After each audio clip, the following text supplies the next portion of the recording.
interaction, right? It's like I'm a celebrity, really, right?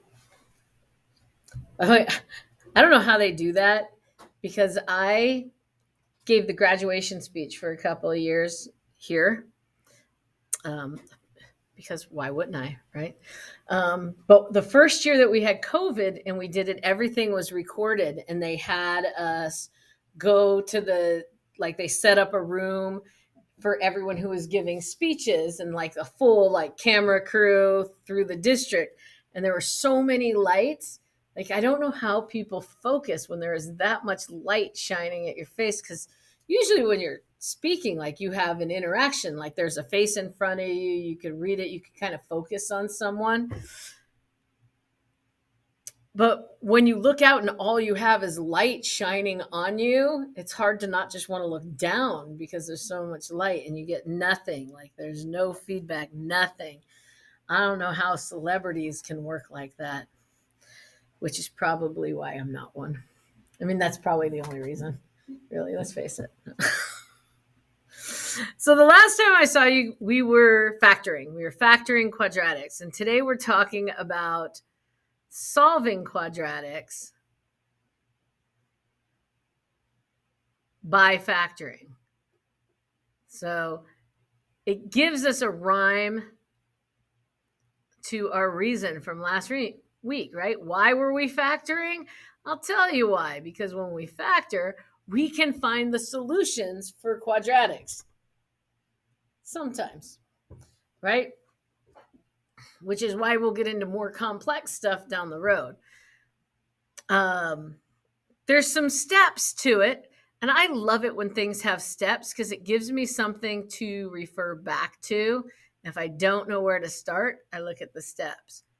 Step number 1 would be move everything to one side. Move all terms to one side. Ooh, one. I don't know why I did that. I could just erase it. I can actually erase with this pencil. To one side and set equal to 0.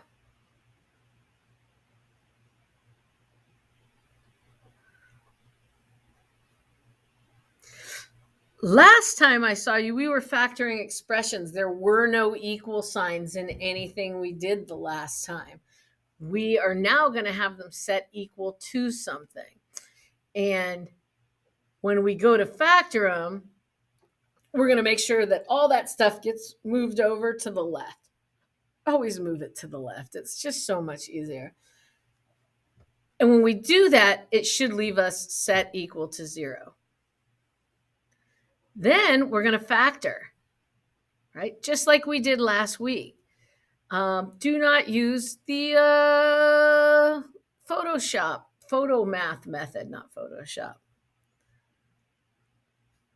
Number 3, you're going to take those factors and you're going to set them equal to 0. Set the factors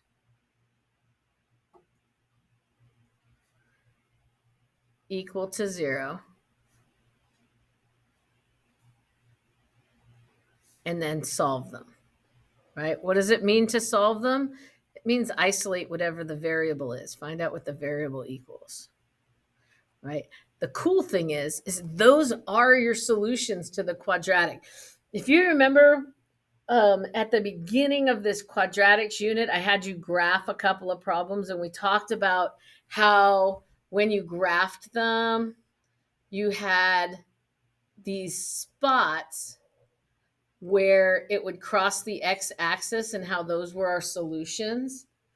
This is what we're doing algebraically now, right? We're finding those zeros.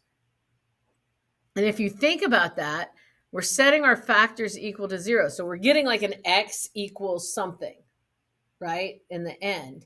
And those somethings are these right here, these factors, these solutions to our factors are those zeros, those spots on the x-axis where the graph crosses, right? That is why we factor. It's to find solutions. Now, this is all words, and it's hard to understand anything when it's just all words. But once you see examples, it might be a little bit easier. So we're going to do several examples. We're going to start with x squared plus 9x equals 0. Now, our first step was to move all terms to one side and set equal to 0, but this already has all the terms on one side, and it is set equal to 0. How do I know? Because it says right here, equals 0, right? Equals 0. So these are already set equal to 0. So I am on to the next step, which was to just factor. Now, something like this is a pretty easy factor when you look at it because they each have an x value, right? Which means that I can factor an x out. Remember the greatest common factor? They each have an x, so I can take an x out. X squared divided by x, well, I just have one x left. Plus 9x divided by x, well, my x cancels, and so I'm left with 9 equals 0. So this is a factored form, right? We can't break that down anymore. The next thing it says to do is set the factors equal to 0, those individual factors equal to 0, and solve. So one factor is just x equals 0, and the other one is x plus 9 equals 0. Now, x equals 0, it's already solved, right? One of our solutions happens to be when x equals 0. This one, not solved yet, right? We need to get that x isolated. So I'm going to subtract 9 from both sides, and I get x equals, negative 9. So this is a solution, and this is a solution. And I'm going to tell you a little bit about why they are solutions. Why they are solutions is by something called the zero product property. Now, that is a big explanation for something that you guys know right off the bat. And that is, if I multiply something times 0, it equals what?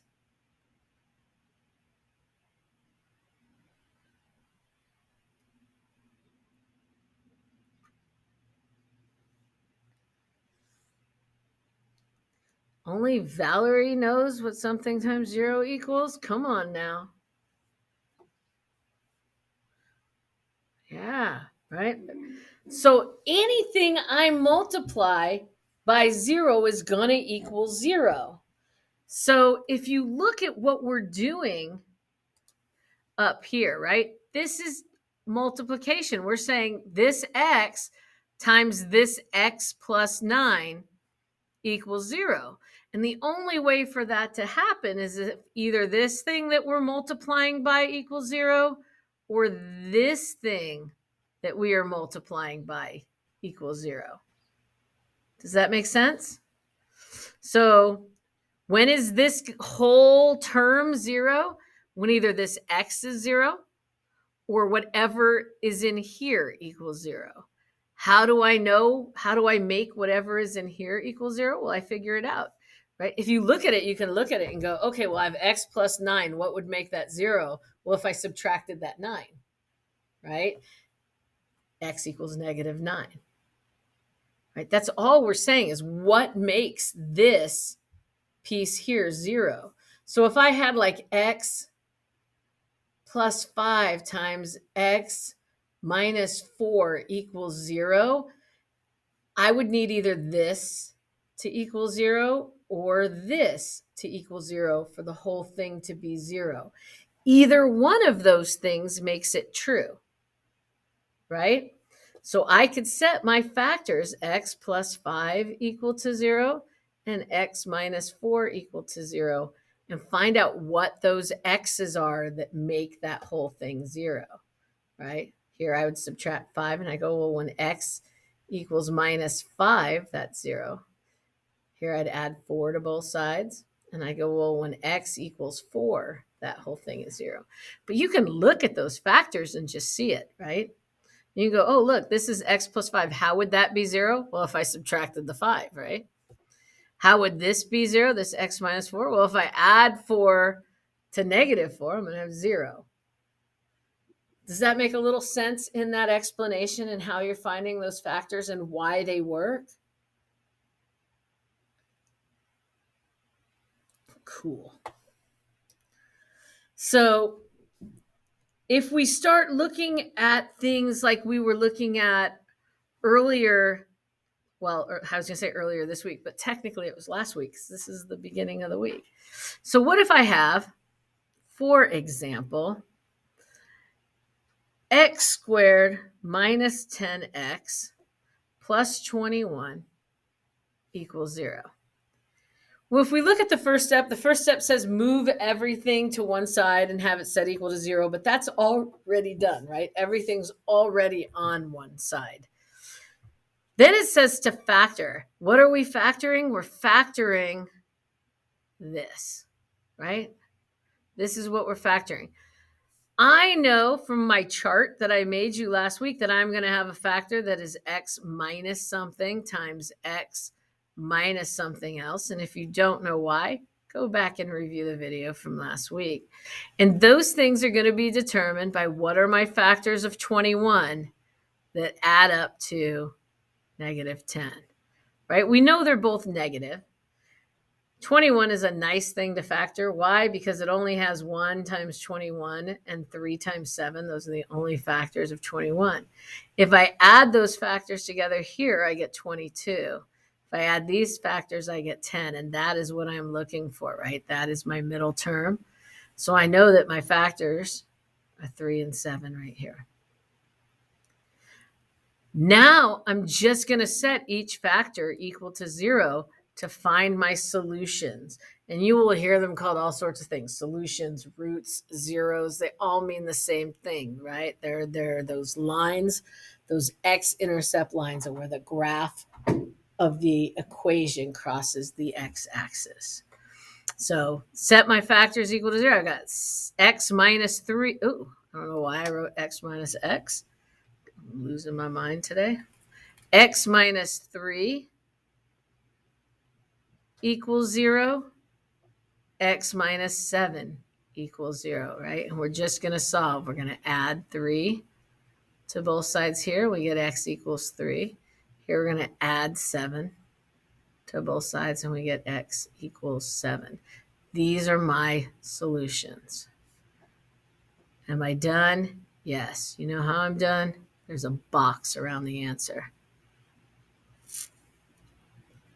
Did a line correct itself? I like when that happens. So this is fairly basic, right? We're taking what we did last week, that factoring, and we're just setting those factors equal to 0 to solve them, right? That is the only thing that's new on what we're doing. Sometimes you're going to get stuff that falls into play of what we did last week, right? We had some things like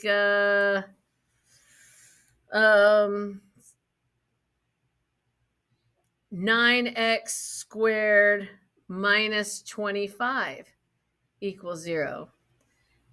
For 8 million imaginary dollars, does anyone remember what this is called? 8 million imaginary dollars is a lot of imaginary dollars, so I hope someone does remember.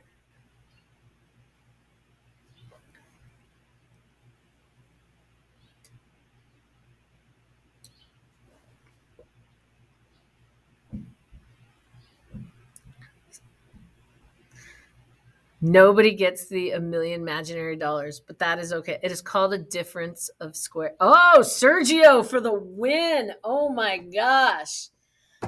Well done, Sergio.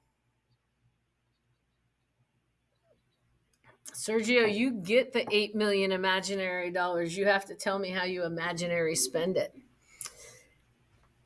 Here I have a perfect square, right? This is like saying 3x squared. This is like saying 5 squared, right? Which meant that when we factor it, we're going to have 3x plus 5 times 3x minus 5 equals 0. right? It just saves us work. I'm going to show you a little trick, though, in case you don't remember how it works. But let's solve this first. We're going to set each of our factors equal to 0. We have 3x plus 5 equals 0. We have 3x minus 5 equals 0. We're just going to subtract 5 here, and we get 3x equals negative 5. We still have that 3 being multiplied to the x, so we're going to divide the 3 out on both sides. We wind up with x equals negative 5/3. We're going to do the same thing over here, only we're going to wind up with positive 5/3, right? Because here I'm adding 5 instead of subtracting it.